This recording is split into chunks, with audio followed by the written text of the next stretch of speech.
On commence ce soir du côté d'Amos. La présence plus visible de personnes en situation d'itinérance fait réagir sur les réseaux sociaux. Zachary, des citoyens disent craindre pour leur sécurité. Oui, notamment une Amossoise qui lundi déplorait sur sa page Facebook que son conjoint aurait été suivi et harcelé par une personne en situation d'itinérance de se faire battre alors qu'elle cherchait d'avoir de la nourriture au PFK.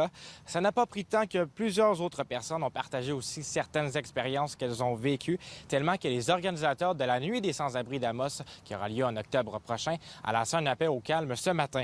Ils rappellent que l'itinérance est avant tout une réalité qui est humaine et que déplacer les personnes concernées et les offrir des solutions concrètes ne fait que déplacer les problèmes ailleurs, notamment les citoyens qui réclament également tout de même des interventions plus fermes de la part de la Ville et de la Sûreté du Québec.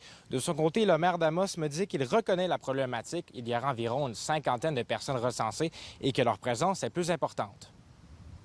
Oui, on peut aider, mais ça reste qu'on n'est pas habilité, puis c'est pas nous qui avons la meilleure compétence pour prendre les meilleures décisions.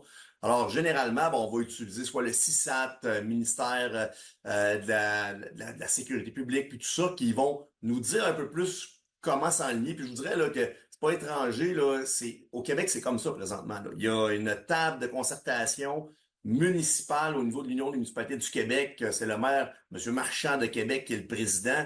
Tout le monde se pose la question, comment est-ce qu'on peut essayer de contrer le fléau de l'itinérance? Comment est-ce qu'on peut être dans l'action puis aider?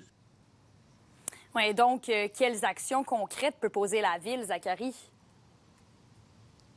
Le maire Sébastien Dastrou me dit qu'il faut miser sur une meilleure offre d'hébergement à long terme et que depuis quelques mois, la Ville travaille avec des organismes communautaires et d'autres paliers du gouvernement pour trouver des solutions concrètes.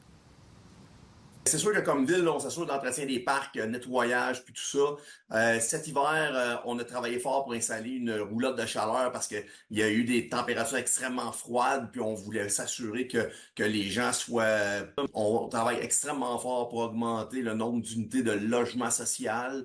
On vient d'inaugurer le Centurion, il va en avoir d'autres. J'ai aussi tenté de m'entretenir avec un des responsables du refuge d'urgence pour les personnes en situation d'itinérance à Amos, l'accueil. Eh bien, personne n'était disponible pour m'accorder une entrevue aujourd'hui. Ouais, dommage. Merci, Zachary. Au plaisir.